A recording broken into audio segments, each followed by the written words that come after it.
how did starting in CS make you a better marketer? Yeah, when you're working so closely with customers, and especially like an account management or a customer success role, like you hear their frustration and you see like what their challenges are. There's a lot of marketers, especially in the leadership role, that's going to say the most important thing is talk to your customers, listen to them. I think a lot of them actually don't really do it. If you don't necessarily have the budget to like hire a person, what I always really encourage my team to do is like set aside time for that learning and development. And I want them to like feel like they can prioritize in their weeks, that they can actually set aside time just to like learn the skills about like where they want to go. For example, like a podcast, like in my experience, like it takes time for the momentum to build up. But if you only do like 5 episodes and then like stop, like you haven't even let those vibes like get to a point where you have enough data. B2B marketing shouldn't be boring. It doesn't have to be boring just because you're selling to a business. It can still be fun. It can still be exciting. So what is your view on like creativity and the fun, balancing that with, also, of course, driving the results you need to drive? We have some data, but we also have to trust that like we know what we're doing and combine those vibes with it as well. But yeah, I think that creative experimentation, it has to also be like the culture of the company and the culture of the team as well.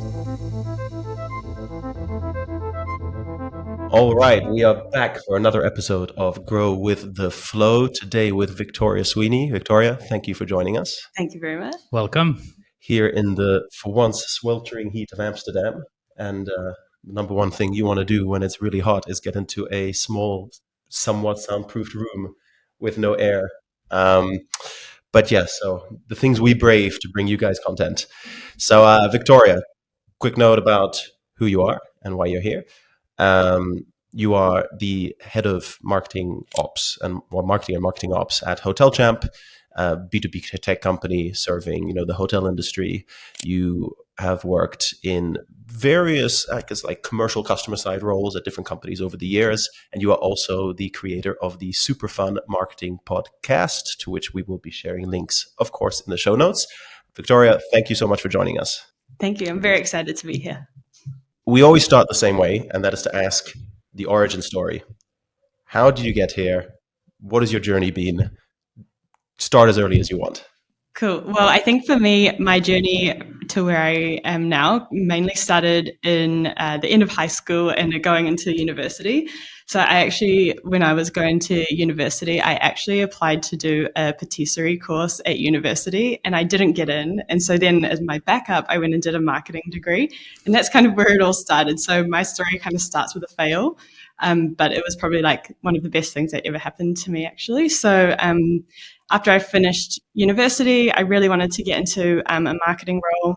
So even though I wasn't able to straight away get into a marketing role when I finished uni, that was always kind of my goal. So when I moved to the Netherlands, I was working in a customer success role at HotelChamp, so the company that I'm still at now. And then throughout my journey there, I was able to transition my role into a marketing role. So having like a split of like product marketing and customer success, and then eventually moving into a full-time marketing role. So it's definitely been a bit of a journey, and also, like moving from New Zealand to the Netherlands, it really opened up like a lot of opportunities for me in my career as well. So that's just a very little bit of my career story. I think we're going to talk a little bit more about it like in the podcast as well, but also like throughout that time, because I've been trying to make that move from something that I wasn't always doing into something that I wanted to do. I always tried to have some kind of thing like outside of my work as well. So I often have like a few different passion projects on the go at a time to be able to like test things out, things that I can't always do in my job or in my current role. But also, then being able to like kind of flex those muscles and test those things out on my own time as well. What are some of those passion projects that you have? So one of my first ones was a little micro-influencer account back in New Zealand. So I had a little gardening Instagram account and a blog. And so that was when I was really first getting into that kind of building a social presence, but also tying that in with content as well. So this was way back in like the early days of like when Pinterest first kind of became a thing. And I somehow managed to get a few kind of, I think that they were flukes, but I mean, if I say that, it doesn't sound very good, but I would have these kind of posts that would just go like massively viral on Pinterest, where it was like very early days of SEO. It was like, why are there why are there ants on my corn or something like that? And then like it would just like really take off. But that was really how I started to test like blog writing and then like the storytelling of like an influencer account. So that's one of my first kind of passion projects that I did. Nice. Yeah. And we'll go a little bit more into that.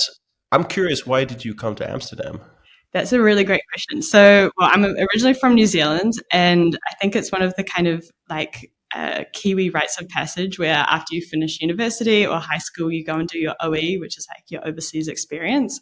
And a lot of New Zealanders go to London, and I had seen a lot of people do that before and not necessarily have the best time when they were there. I think it's like a massive place. It's a culture shock. Yeah, especially coming from New Zealand, it's like, a little bit smaller. But yeah, London, like really big, really expensive. So that was one of the places that I was like, oh, I could go there. But then I'd seen my cousin move to Amsterdam and she was enjoying it and loving it. And actually at the time I wanted to get into, I was working at an agency in New Zealand and I wanted to get into the agency side in Amsterdam. Obviously there's a lot of really great agencies here. And then, that's when I first started looking at Amsterdam as an option. And I'd never been here before when I moved and I thought I was going to be here maybe for like a year or 2 years. But I'm here coming on, just over 6 years now and love it. Nice. Yeah. That's great. I didn't know that you could study patisserie at university. Is that a Kiwi thing?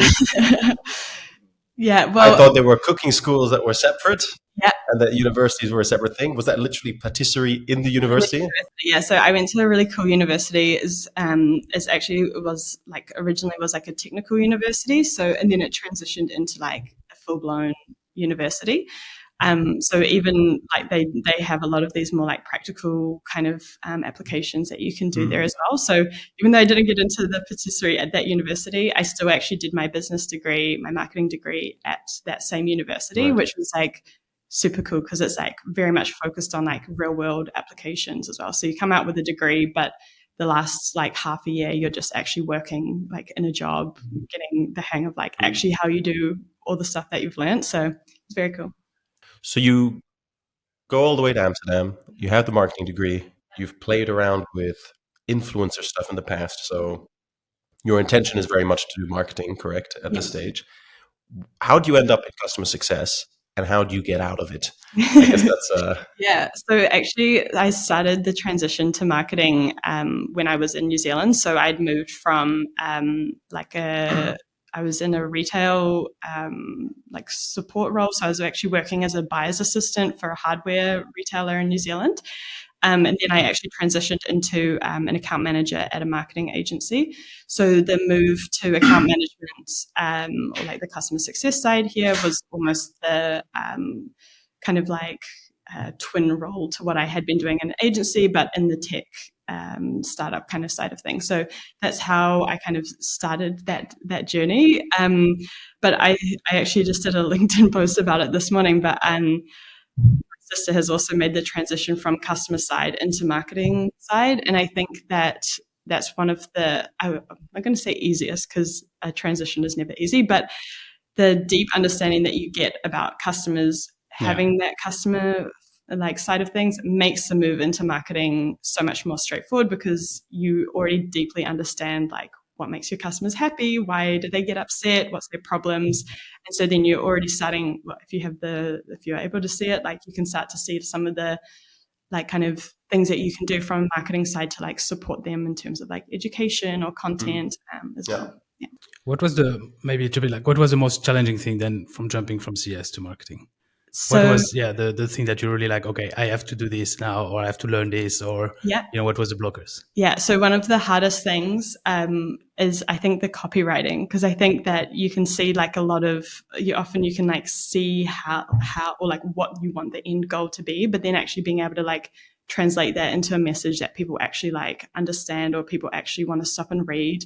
I think that's one of like the really key kind of skills in marketing is like being able to actually make stuff or write stuff, like anybody can like write, or a lot of people can write, but then actually writing stuff that gets people to stop or open an email or read a whole blog or read an article. I think that's such a big skill that when I was first getting into the role, I'm very fortunate that my husband is also a marketer, and he was a content marketer at the time. And he would, I think, be very critical of my writing, which was really helpful and made me have like such a big like learning curve like very quickly, because there was someone who, yeah, a lot of trust. So you knew that they would like tell you something like super honestly as well. So but I think that copywriting, like for all marketers, I think is just like such an important skill to develop as well. Yeah. I was going to ask the opposite question, which is how did starting in CS make you a better marketer? Yeah, I think it's really that like being so close to the customer, and like for hearing like the good things, but also like when you're working so closely with customers, and especially like an account management or a customer success role, like you hear their frustration and you see like what their challenges are in a way that like as a marketer, like, yeah, you can listen to like a gong call, or you can get like some notes from the sales or the CS team. But when you're actually the one that's like on that call and you're the one that's responsible for like helping them actually like solve that problem or like achieve their goals, like you feel so much more of like an ownership of it, and you see like as a business like how what you're doing impacts like these people's like their team's goals and like their personal goals as well. So you really feel like much more ownership over it, and then being able to like then translate that into stuff that can like help them achieve their goals or help them move ahead in their career. I think that's super helpful. I think that's actually super. Yeah, exactly. I was going to say super powerful, because I think there's a lot of marketers, especially in the leadership role, that's going to say the most important thing is talk to your customers, listen to them. Yeah. But I think a lot of them actually don't really do it, or they read some notes, or secondhand. Eventually they have a call, but they probably don't know as well, okay, how to conduct a good interview or like ask the right questions. So actually, I think it's super powerful that you already have this mindset and you already know what to do. And that's, I think, super powerful when you move to marketing. Yeah, totally. I even say it like, for example, so my role is like marketing and then also operations. So we have this like kind of Venn diagram in the middle where there is the marketing operations, but also part of my role is like actually like the operations. So like where it goes to like the HR, that kind of side of things as well.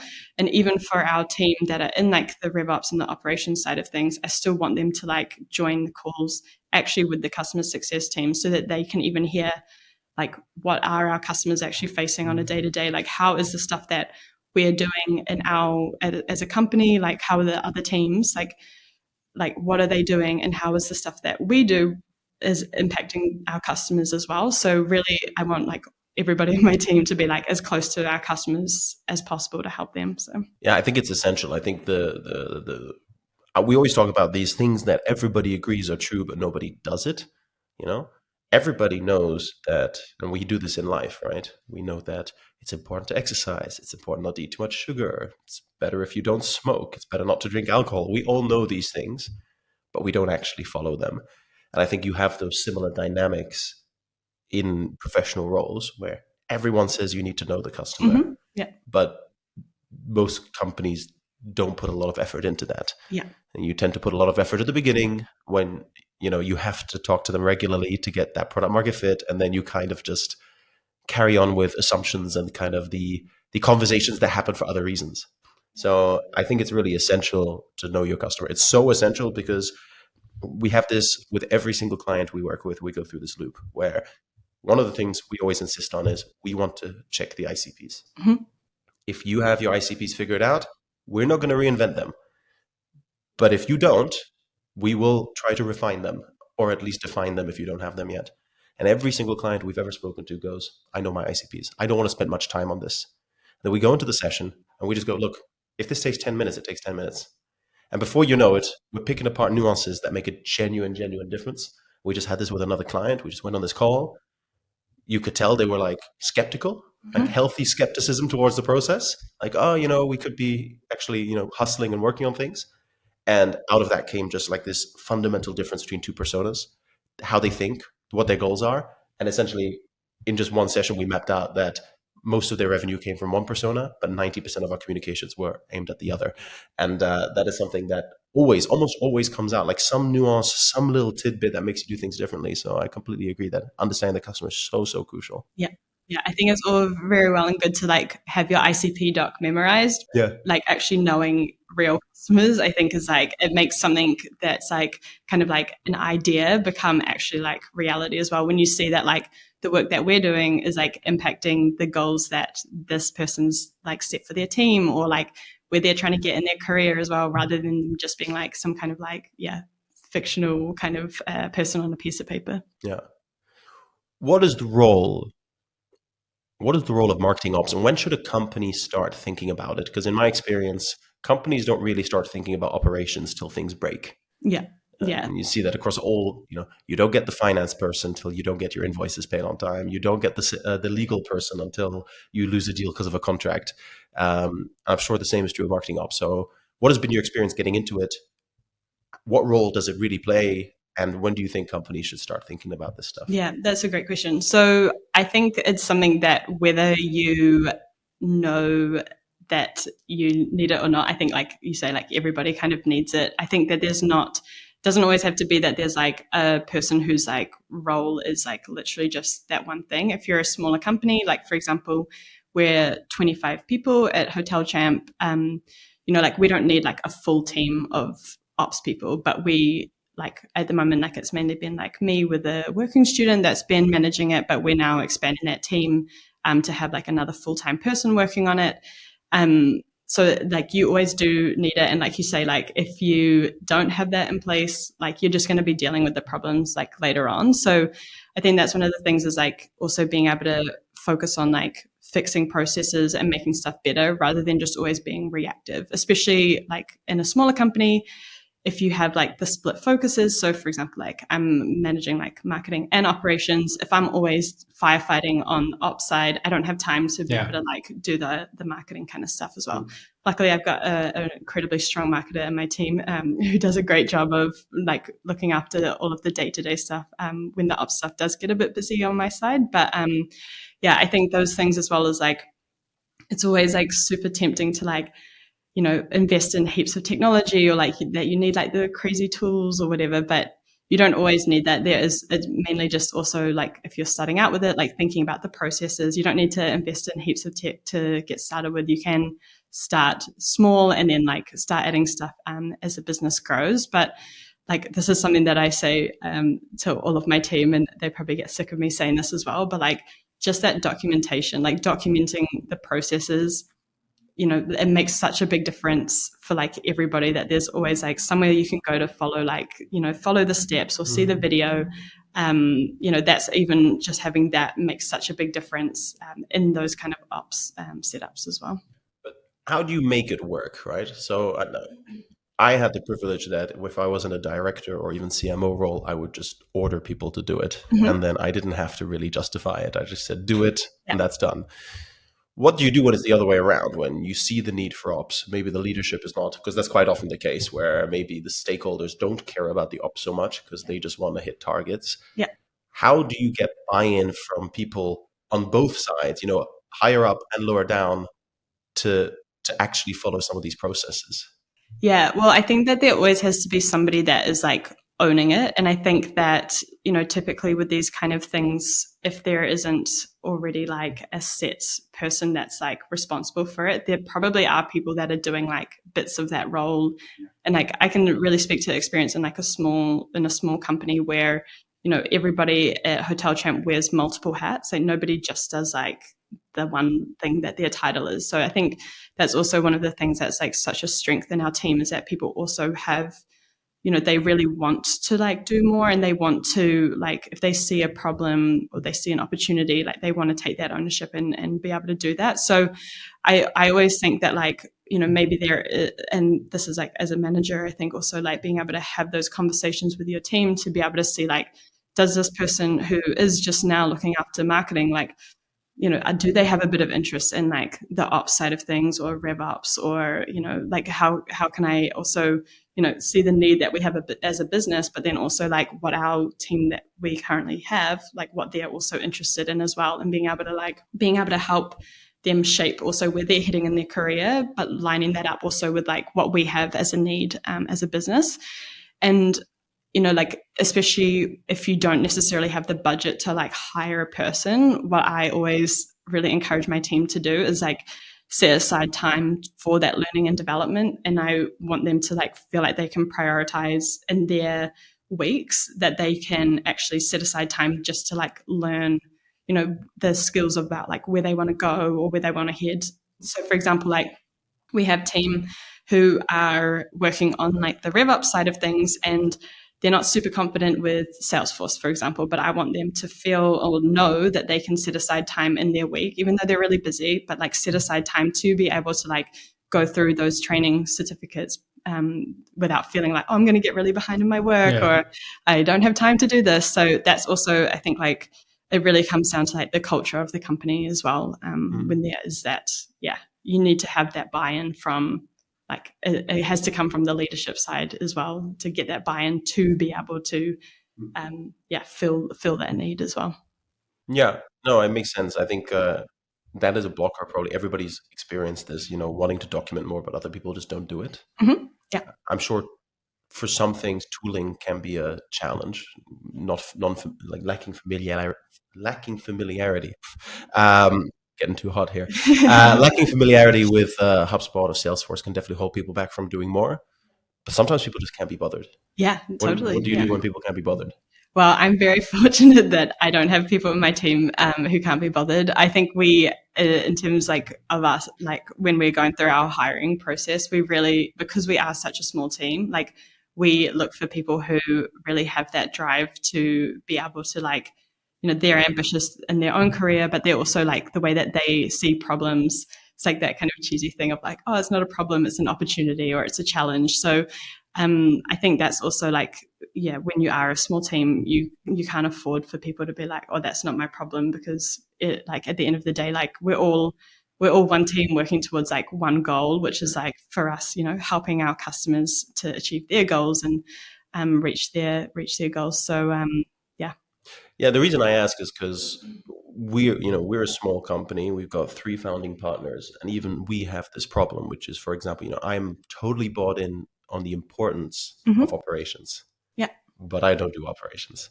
Not because I think I'm better than that, not because I don't see the value. It's just not how my brain works. I can follow a simple process, but if a process gets anywhere beyond the really basic complexity, it just doesn't register. My entire personal organization is sending myself Slack messages and setting reminders on them. Yeah. And, my brain is kind of ordered chaos. So I find that really hard to get into processes and operations that are not thought out by myself.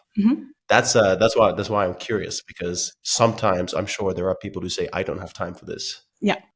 But there are also just different personality types that some people are more prone towards the operational side, and some people just really struggle with that. Yeah. So that's why I was curious how you guys bring that together. Yeah, totally. And I think also though, there's like that strengths thing, right? So like maybe your strength isn't operations, but there's somebody else in the team who like finds that interesting or has a like, has like a bit of a, I don't know if passion for operations is a thing, but maybe somebody has a passion for operations. I don't know, but it's definitely a thing. But yeah, so like, for example, for me, like, I think I kind of like the ending up with the operations as part of my job was not really like intentional from my side. I think though, it's just that like for me, if I look at something, I can see a process or I can figure out a way to do it better. So that was kind of more like it naturally kind of came under like what I was doing. But definitely not everybody is passionate about those kind of processes. But that's also if there is somebody that's owning that, like they can also work with those people to, like, for example, I love using Asana, but some people in our team really find Asana difficult. So this is a debate we have as well. But then they are able to manage themselves by like, writing stuff down, or, they just need a bit of a gentle reminder sometimes to follow that process. But, then that's also on me to be able to, help that person with that as well. Yeah, I think that's like, it's interesting because I think it's a challenge, like taking our example. So Ferdy is more not really a process guy because he has everything in his mind. Very lightly. I'm more in the middle. I think Jolene is more of a process person. If we look at the 3 of us, and not to take an example of here, but something I saw in other companies as well is that it's good that you're a process person, so you can kind of like from the top, install the process. Changes as well is like companies where you have a director that's not a process at all, and that the team wants a process. Then it's really hard to get a buy-in to get the process, because if the director kind of blocks it, and that maybe for the director it works really well the way it works, but that it means that every hour to hour is going to send messages to everybody about, oh, now we're going to do this, now this, and this, and that, and that it can make actually the team really inefficient. Yeah, So totally. I think that's a challenge to keep in mind. I think what you said, it comes down to ownership. If somebody owns it, that empowers them also to keep those things in check. But what's really surprising to me is that, when I first became aware of you and I checked out your LinkedIn profile, look at the things you do, you are on the surface a very creative person. Patisserie, gardening, ants on corn, podcast. You have your own podcast, which we're going to talk about in a sec, that you seem to really embrace the creative side of marketing. So when I then went like, okay, let me look at her job title. Wait, operations? That was a big surprise. How do you balance that, the creativity and the ops side? Because it's not very often that somebody has both. Maybe, or at least in my experience, people tend to towards one or the other more. Yeah, I think that like in my brain, as a lot of the stuff is like really about like that experimentation and like testing and learning. So for me, like the creative side of things, especially now in the role that I'm in, like I'm not doing a lot of the marketing execution anymore. Like my role has become much more like about strategy and like where we're going and planning. And so like for me now, that's why I started this podcast. Like that's why I also like have those kind of like creative outlets, because like I still love that testing and learning and like, seeing stuff that, maybe it's like some different trends or like some different opportunities, but then having the outlet myself to be able to like test that. But still in my mind, I'm like, it's kind of process, even though it's like creative. But yeah, it's systematic how you think about it. Yeah, exactly. Yeah. Yeah, because one thing that if somebody looks at your journey so far, your journey reads like somebody who always wanted to go into marketing. Yeah, which is really interesting because most people in marketing ended up there by accident. Yeah, usually by not knowing what they wanted to do.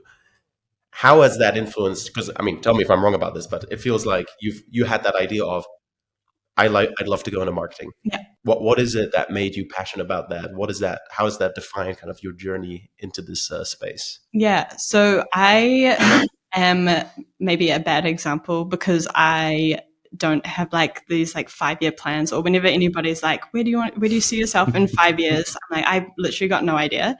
When I first started my career, in my first full-time job in an office, the GM at the time, she was telling a story about how she had started like working on the shop floor, and then she moved up to store manager, and then she moved to like the head office. And then she said that she never had set out with that plan, but every time that she came to like a decision point, she just thought like, what is like the move that's going to make me feel like happy, or like where do I want to, like which one like feels like the right choice like at the time.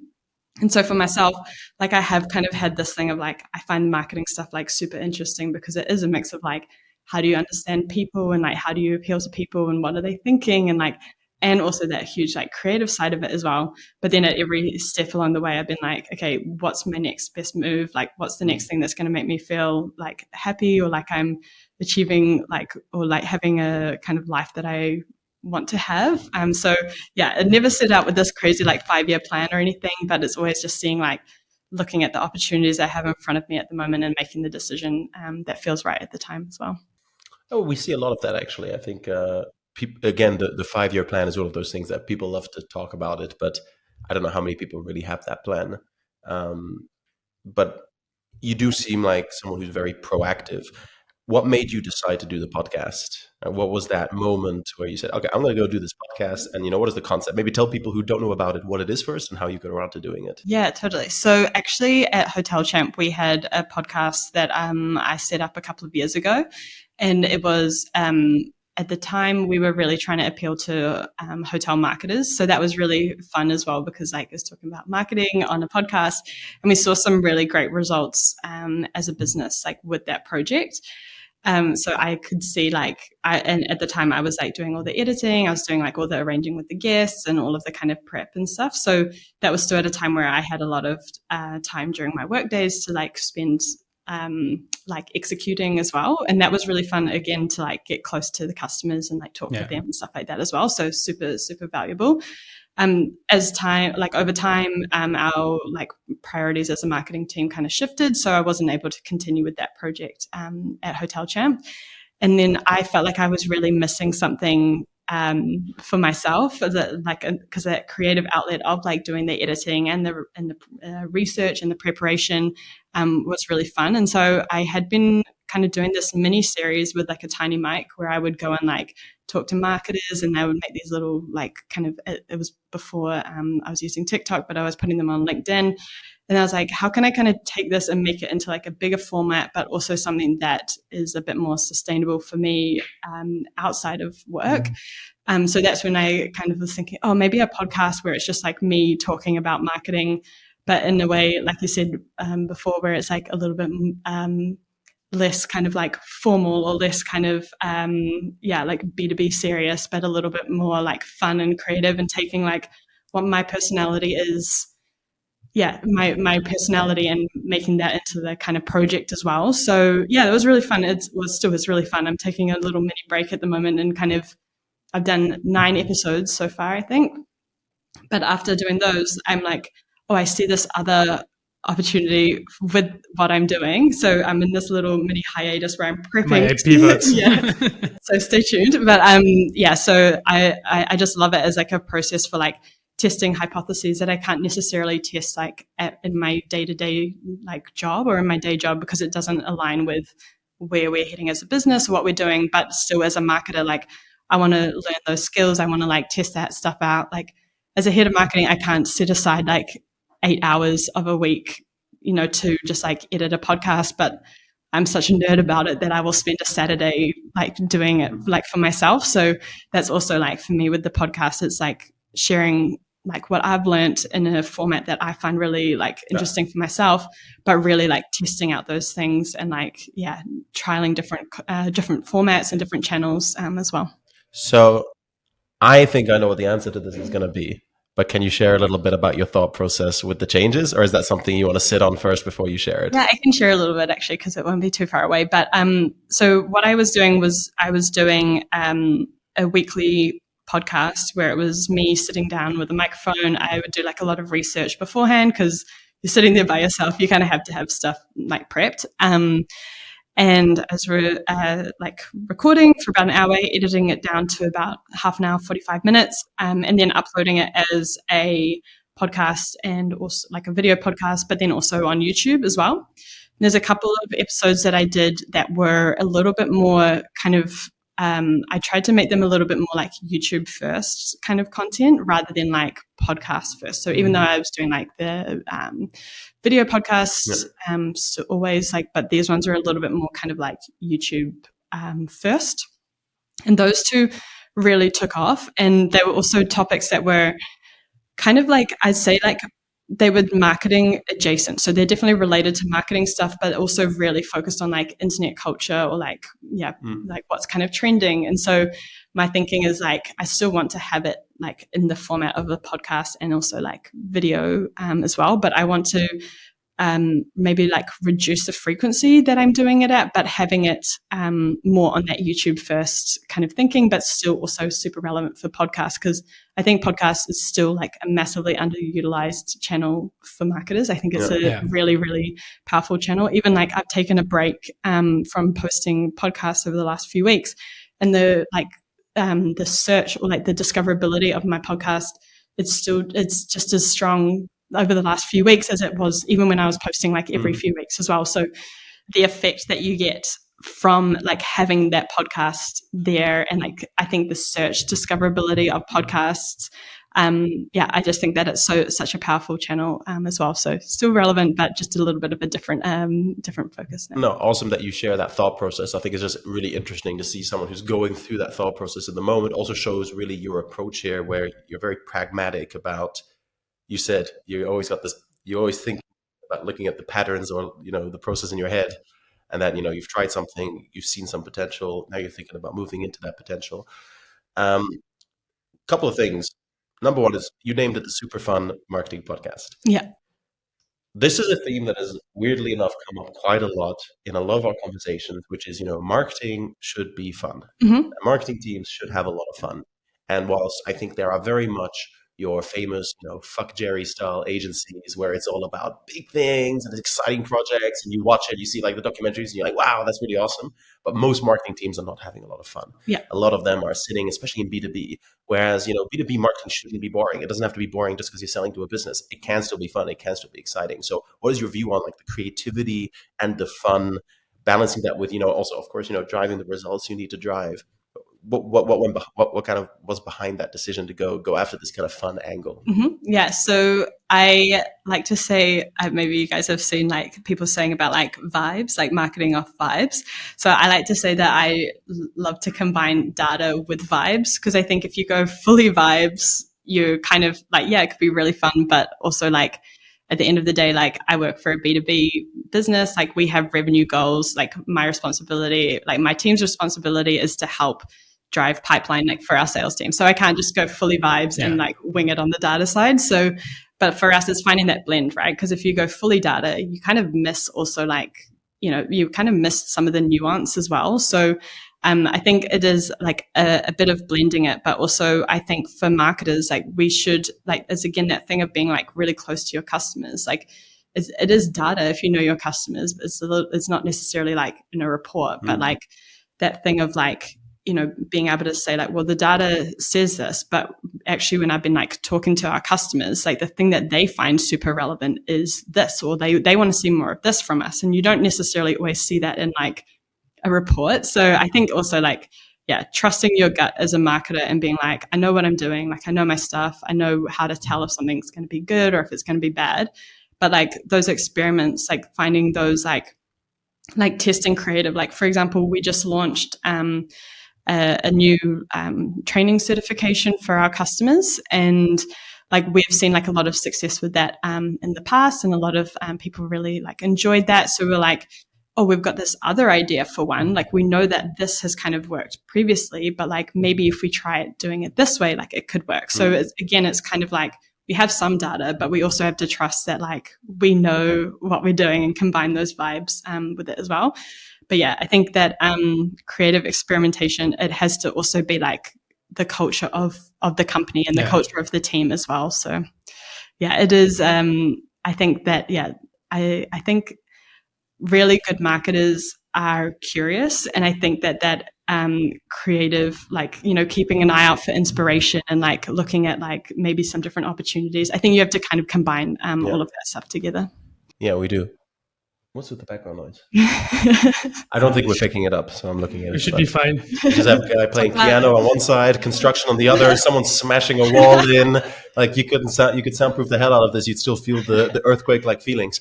But okay, no, I love that. I think the combining data and vibes, I'm all on board for that. I think people have unreasonable expectations. How do I put this? There's people who are really passionate about what they do, and they, you might be a marketer. You love being a marketer. You want to grow. You have career ambitions, and you love what you do. So you maybe consume information in your free time. You go to conferences. You try to do that.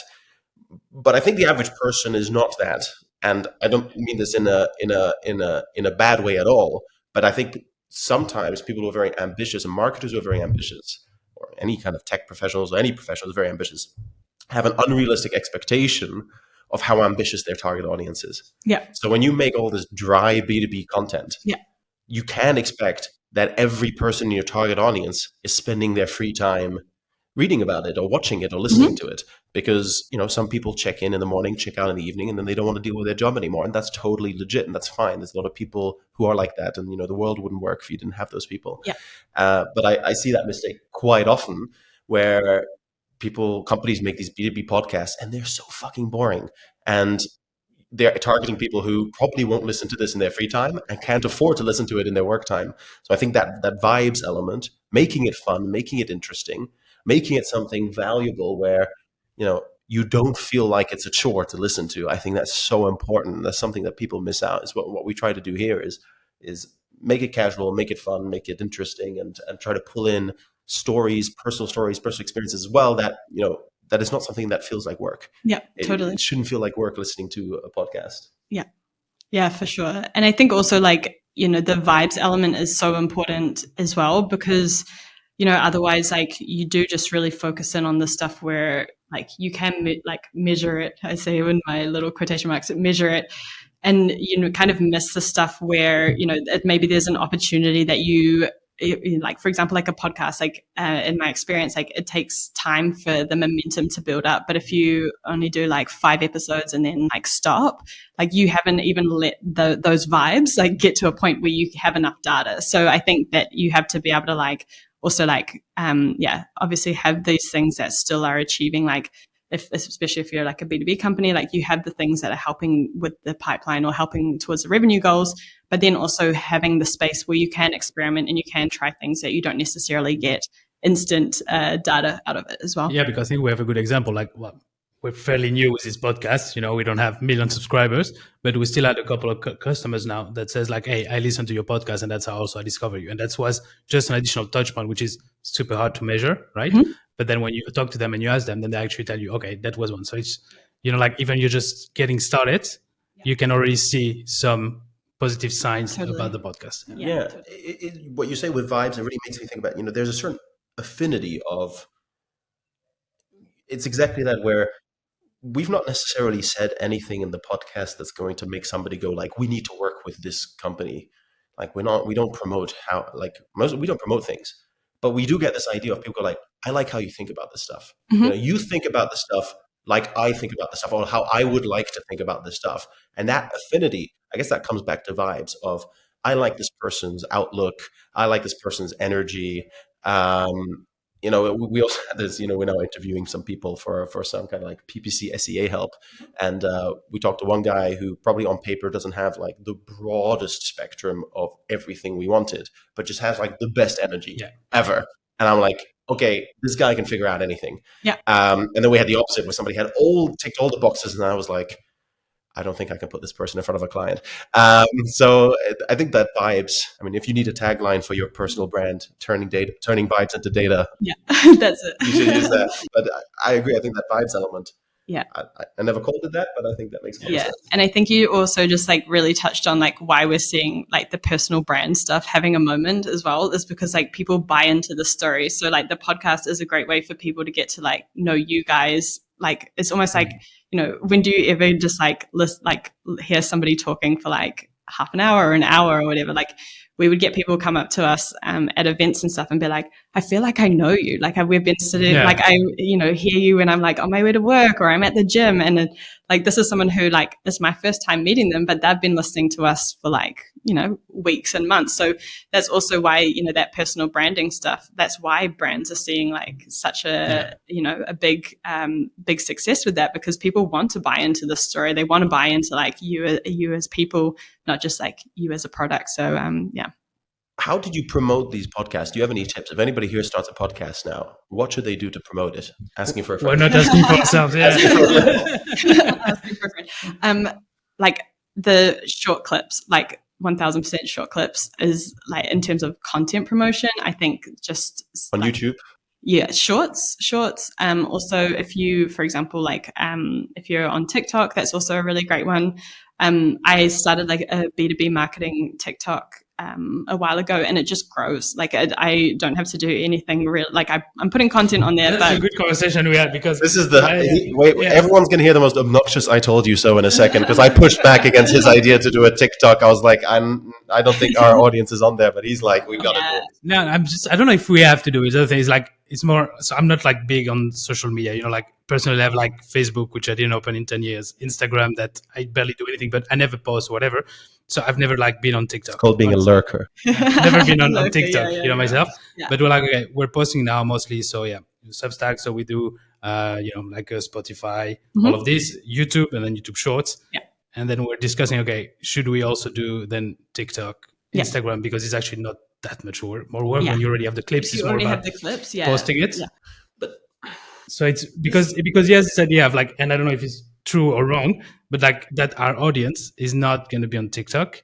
And I'm a bit like, I know a lot of people that are my age and are actually using TikTok. Yeah. So I still see it as like, it might not be the most B2B platform out there, but it's not, if it's not going to take us an extra 6 hours a week to actually make it work, why not actually do it? I'm all for it. Just chuck it on there. Let's see what happens, and we'll report Vibes. back. We'll report back. The thing that I struggle with a little bit is, maybe I'm like too old school here. It's like this funnel aspect, which is, so what I love with YouTube Shorts is that I use it. So I go like, if I use it, I know at least one person uses it, and there's usually quite a lot of engagement. What I like about YouTube Shorts, and I made, like, I was telling people this kind of my wild prediction is that YouTube will eat TikTok for breakfast eventually. Maybe I'm wrong about that, but Legal aspects, it will happen. the reason I think that, though, is that, and maybe I'm completely off base. I mean, right now the numbers do not support my theory at all. But with YouTube Shorts, you can connect it to a bigger video. And that is a journey I see quite often. I'll go through Shorts, I'll see something I like, I'm like, that's cool, I want to know more. And then I just click that one link that takes me to that video. I subscribe. And if you subscribe to a short, like if I find myself watching a certain creator's short 5 or 6 times, like 6 different shorts, and I would go like, oh, I'll subscribe. But then I'll also get their long form content in my feed. That dynamic doesn't happen in TikTok. So does that actually work? Because I'm totally no doubt that the reach is great, like way better than LinkedIn. There's going to be lots of people in their mid-20s, early mid-20s who are in marketing who are there. But how do you get them from there to the longer form, to the next step? Yeah, well, maybe it's a bit of a too simple answer, but your content just has to be good. So you have to be able to like know that you have like the soundbite, or you have the viral moment. Like, and it's viral moment doesn't mean that it has to be like actually crazy viral, but like that it's good enough that people will stop and watch it. Like what I do when I am making my little clips is I put it on like on Shorts, obviously linking it to the long video, like you said. But then I also put it on TikTok and Reels as well. Part of why I Reels is Instagram, yeah. Instagram, yeah. So part of why I want to have that as well is like you're saying, like it doesn't take like significantly more time for me to do that, but it also means that I still have a presence on those channels. So if somebody like is searching, I don't know, like marketing podcasts or something, like then like it'll come up for them. If I'm like, for example, like B2B marketing as a hashtag or something, I don't know, then like I'm still more likely to be found that way. But the way that people search for hashtags? They will search like keywords. So like the hashtags also means that you don't have to necessarily like try and fit every keyword like into your caption. But like hashtags, I think is always like a topic of discussion. But when like I think the thing is like seeing those channels, again, it's the vibes versus data, right? Like if I am looking at TikTok, like the thing is like you have to see it as like, over time, like putting good content on there that's going to keep coming up for people. So like if you've ever, I know you guys just said you're not really on TikTok, but basically like if I interact with a video on TikTok, it's going to keep coming up for me, like the stuff from that creator, like over and over. So like if it's similar to Shorts. Yeah. I use Shorts plenty. So it's so then it just means like you wider reach, wider audience as well. But yeah, the content has to be good enough to make somebody like take an action to then like actually listen to the podcast. So do you think B2B companies in general should start testing these channels? For sure. Yeah. And I already see like some companies out there and they're doing like a really good job. So for example, like HubSpot, they have really cool content on TikTok, and it's not, and it's a mix of like, they do a bit of like the meme kind of content on there as well, which is like really like fun and enjoyable. And you feel like, the people behind it at HubSpot.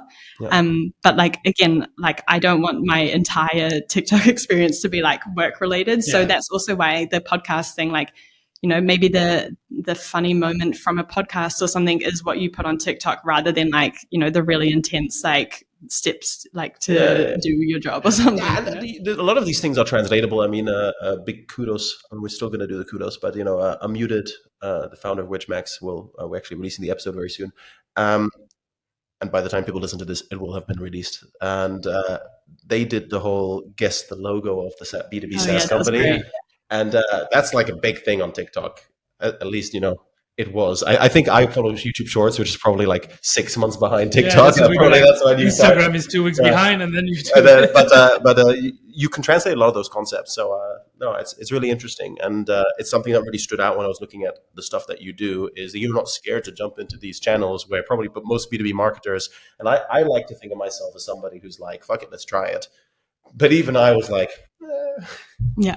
I think I'm just scared of having an account. Yeah. But one thing actually about podcasts that I think is like, I see people try to be like too clever sometimes with like the podcast, like episode title or the episode description. And I always say to people, just make it like think about how people are actually going to be finding your podcast. And a lot of it is like through search. Yeah. So like whenever I'm writing my episode titles, it's the same as with YouTube as well, right? Like unless you've already got a big following, you're relying on search. So like that's what I always try to think about as well. I was like not being super clever with the titles, but actually being really descriptive of what's in the episode until I already have that audience that are just going to find me as well. And also like you probably have more views as well on your shorts, I would have said, like let's say YouTube, than on the actual podcast, right? Yeah. And it's a real mix. Sometimes they really go off and then sometimes they don't at all. So you just got to keep get crazy views. I mean, I don't have it here, but we also like instantly got hundreds and hundreds of views on the shorts. I don't know how much they're worth. It's really hard to judge, but and it makes sense, right? Because YouTube wants they want you to be on your phone and on your computer. They want you to be spending more time. So that's also the thing, is thinking about like, what are these channels? Like, what are they trying to get their end users to do? And then how can you like capitalize on that as a marketer as well? We can all agree that shorts, whatever the platform is like really addictive. Yeah. Crazy to lose yourself for an hour in it. Absolutely. Okay. After this episode, and by which it's your idea, so you're gonna have to take. We're gonna be on TikTok. Responsibility. You'll put all our shorts on TikTok and Reels. I'm gonna go first to Victoria so she can explain me how TikTok works, and then we'll put them on, and then like the grandparents here going to TikTok. We'll do an update in later in the year on how that worked. Yeah. Sounds good. And if it doesn't work, we'll have to shut everything down. So, no, I'm just kidding. All right, great. Last thing, before we go into the next segment, you share a lot of your personal experiences also on LinkedIn, and we have a segment where we talk about LinkedIn post of the week, which we're going to get to, and we're going to talk about that specific one. But in general, sharing your personal experiences on LinkedIn, what is the idea behind that? Is that really, again, the vibes, showing your personality? Is it just, hey, I know I have friends on LinkedIn and like I want to connect with them? What is the logic there? Yeah, so for me, like why I really wanted to share, like I do share quite a bit on LinkedIn, but it's kind of a two-part thing for me. So one of the things, again, is coming back to the storytelling. So like it always sounds cheesy, like, oh, I'm building my personal brand. But like, for me, I am like fairly new into a marketing role. Like I know what I'm doing and I do a good job, but I also want to be able to like establish credibility as a marketer. So that's always like my intention as well, is to kind of build my brand, my personal brand, like towards that. But then the other thing as well is like I learned a lot from other people. So also my intention is I want to share not only the really good things, but also some of the challenging things, or even some of the things that I'm thinking about, in case there's somebody else out there who is on LinkedIn that is like, hey, how can I move into this role? Or like, my team's got this challenge, like, how do I deal with that? So that's always like my thing as well, is like, I want to make content that is actually like authentic, is like another one of those like buzzwords at the moment, but like that is actually like, this is me as a person. So like what you see on LinkedIn, like when you meet me in real life, like you're not going to be like, oh my gosh, she's so different from what she's like online. Like I really try to be like who I am on LinkedIn is like who I am in real life as well, which I think, that's not always like the easiest thing. And I don't bring like my whole self to LinkedIn, but you're not going to be surprised when you meet me in real life if you've seen my content on LinkedIn as well. And I know we talk to some people where they hesitate on, should I put personal stuff on LinkedIn? I think the problem is when you try to walk the middle road. I think when you're very authentic, people like that. And when you're just sharing kind of learnings, some people like that. Mm-hmm. It's when you get like that famous viral guy who proposed, put his proposal on LinkedIn and said, here's 6 things that taught me about B2B sales. Yeah. That's where I don't think it was sharing the proposal that gave him the shit. It was then going, this is what it taught me about this. And it's like, he went viral. So that's why maybe it worked. Maybe I'm sitting here going, wait, it worked. So, but no, that's really interesting. I think it's also, LinkedIn is changing, and I think people can't change it's also to do with generation, that I'm not going to find people my age and older on TikTok as much as I am on LinkedIn. So I think those changes are inevitable. And yeah, interesting to see how you use that. I think it makes a lot of sense. Well, moving into our next segment, we are going to talk about... I'll go over this one first. The fixed questions. Yeah, right? fixed questions. Cool. So we have fixed questions. Yeah. So it's You not do, like... you do your spiel. It's basically not... So it's short answers, all right? But it's not rapid fire, okay? So it's just... So no stress, no There will worries. be rapid Take your fire. time. There will be rapid fire afterwards, but they're not hard, no worries. So first of all, it's like, what's a controversial opinion that you have? Oh, okay. So my controversial opinion is I think that marketers should be chronically online, and I think that you should be on TikTok, you should be on Shorts, you should be on Reels. If that's where your customers are, you need to be in that space and seeing, like, I think it's super important to be able to see, like, what other messages are they being exposed to, not so that you can copy what your competitors are doing, but like, I think that, you know, not knowing even like what things are trending in terms of like content styles or content formats, I think it's a real missed opportunity for marketers. So chronically online, but have some boundaries still if it is impacting you personally as well. Cool, makes sense. What's your biggest / favorite fail? Ooh, like of anybody or myself? Yeah, for you, let's go. Yourself. Yeah, business-wise. Biggest fail. Or favorite one. Like Favorite one. Some people don't like to think in the biggest fail. We give them the cop out of the favorite, but you can... I don't know. I find this really difficult because maybe this is also just like my brain, but I feel like this again is this like test and learn thing where I feel like I don't, this is going to sound really stupid, but like I feel like I don't often have like a fail, but it's more like because of the way that we work, we'll kind of like change stuff like as we're going. This is going to not be super interesting for you. One of the ones that I like remember, which was like very early on, and this is not even like that big of a deal now in the role that I'm in, but when I was first trying to transition into marketing, I remember we got like some budget to be able to like print some flyers for an event. And I remember like at the time being like so stressed because we got it back and there was a spelling mistake on it. But the reason we'd had a spelling mistake was because the background color was red. And so then the like little underline of the spelling mistake had blended into the background. At the time, I remember feeling so stressed because I felt like I'd wasted this like precious budget that I'd been like given to be able to like do this, like get all of this stuff printed, which felt like a bit of a risk at the time. But yeah, like I say, it's not a super big fail, but the way that we tend to work is we all like, again, like I say, with the vibes and the data, we try to look for those signals early on. So if something isn't working, we'll pull the pin or we'll adjust as we go. I guess it's that fail fast kind of thing. But yeah, a bit of a boring one. Sorry. Cool. So who do you learn from the most? Oh, okay, that's a good one. So this is a bit cheesy, but like I say, my husband, he's a marketer as well, and he's been a marketer for like actually working in marketing since he was like 16 or something like that. So he's been a marketer now for like, what's that, like 14, 15 years or something like that. So he started from like an advertising background, then was like very early days, like on social media advertising when social media marketing, when it was like very early starting out, then moved into content and then into product marketing. And so it's quite interesting, like his role has always kind of been moving into like what is like the up and coming like marketing role, but always with that focus on like the copywriting and then also like the really like interrogating like the why. And so he's somebody that I've learned like heaps from as I've moved into this role, not only of like the thought process behind stuff, but actually like the quality of the work that I do as well. So shout out to him. Yeah, that's a good one. Okay, so what is your favorite tool for 2024? Oh, my favorite tool. Okay, so I love you can't tools. say TikTok because if Cody hears TikTok again, then he's going to leave the podcast. Maybe this is where my ops side comes in. But my favorite, I love tools. So one of my favorite tools is Asana, but also like combining Zapier with anything as well. I just love that. So even from the marketing side, incorporating Zapier into what we do. But Descript as an actual marketing tool, I love Descript for editing. That's what I use to edit my podcasts. It's great. Cool. All right. So moving on to the next one.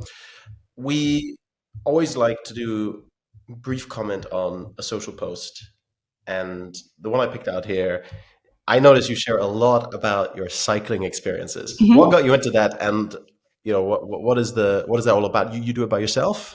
Yeah. Okay. So actually it stemmed from like during the pandemic, actually. So one of the first years of lockdown where like we couldn't really go anywhere, but we could still kind of travel within the Netherlands. So I got on my bike and I did like a little bit of a trip around the Netherlands.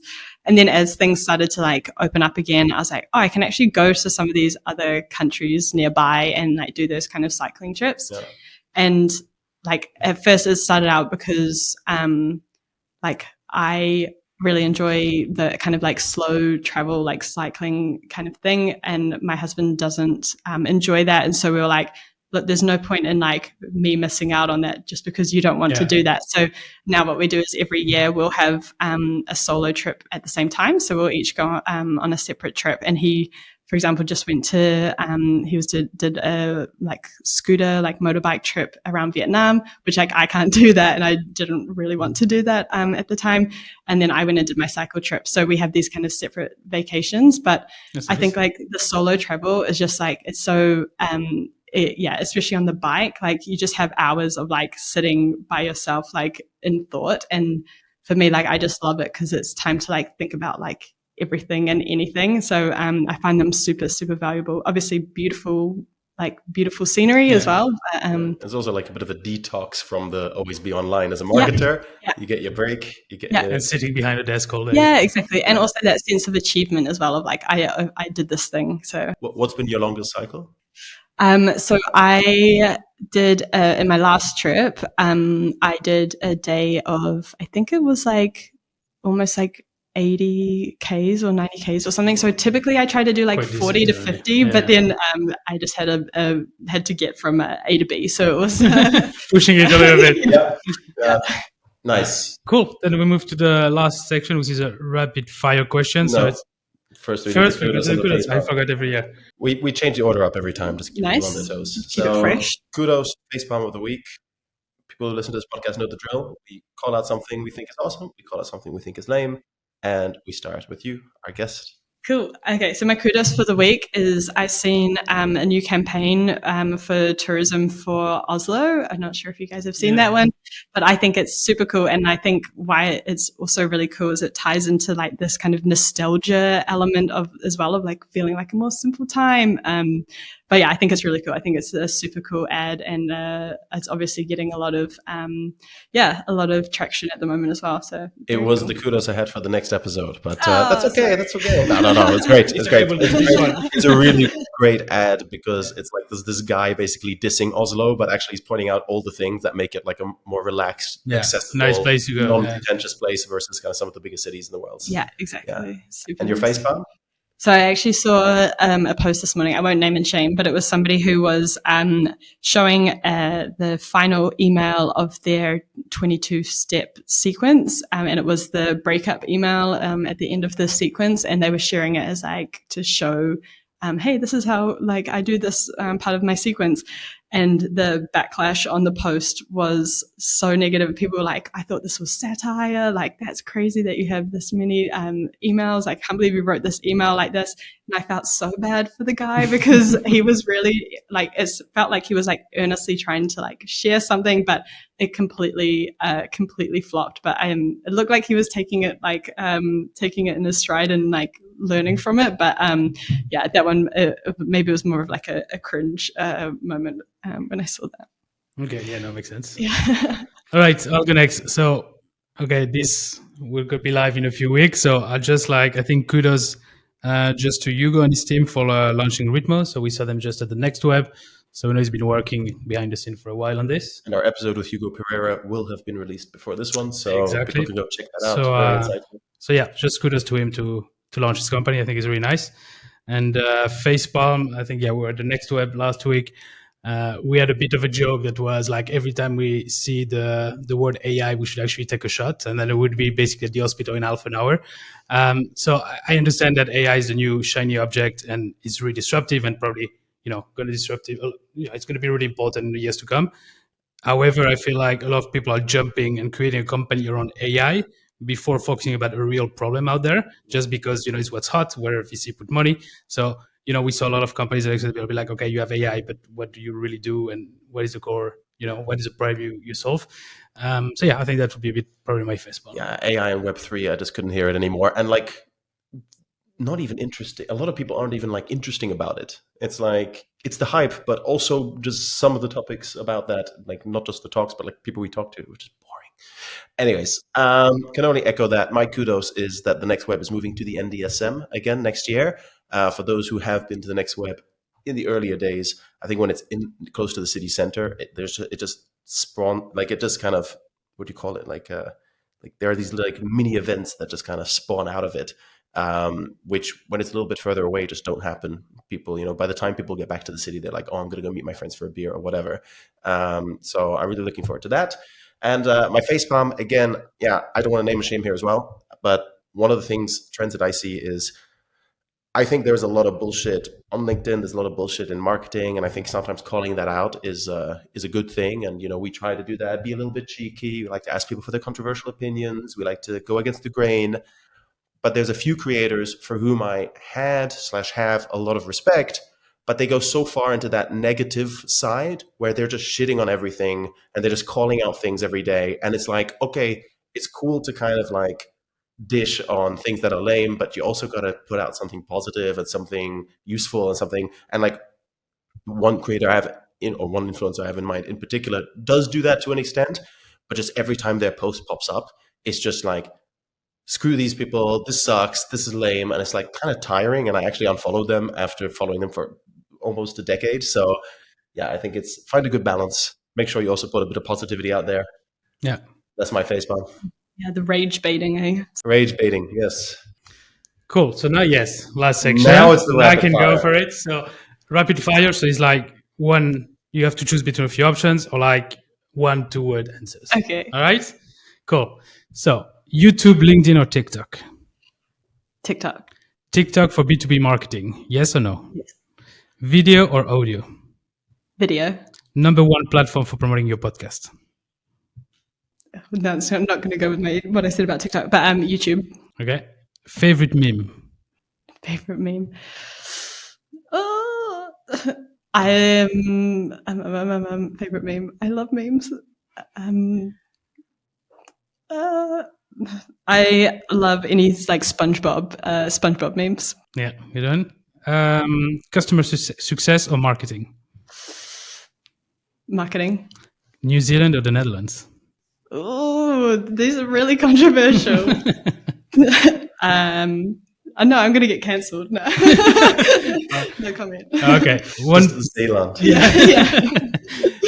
One person you recommend to follow? Ooh, me? No, just jokes. Not that. But I love Travis. What's it? Travis Tyler.